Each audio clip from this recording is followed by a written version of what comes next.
त्यांना एक उंदीर पाळलो. तो पायाकडे नुसतं बसा नसता. त्याका उंदीर मामा म्हणा गोया, खीर देव होई, उंदीर मामा की जय असो गजर घालू गयो. काय रे बाबा याक याक. मग बाबा माहेरपणाक चेडू माई येतली. नातू आजवाळात असलो तरी गवर मायच्या लाडाकोडाचा काय गे बाय कौतुक सांगाचा. आजी काय सोजी काय. बरा त्याच्यात माहेराक इल्ल्या चेडवाक घरच्या औशीच्या हातची भाकरी चपाती होई.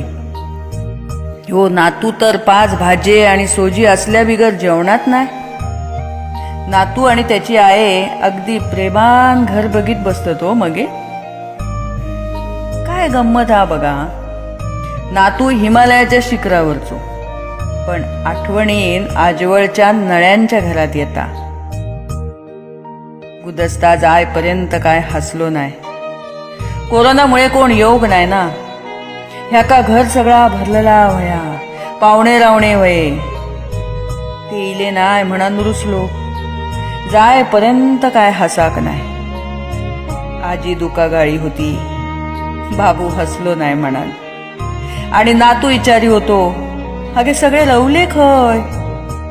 पुढच्या वर्षा नाही दिसले ना तर बघा.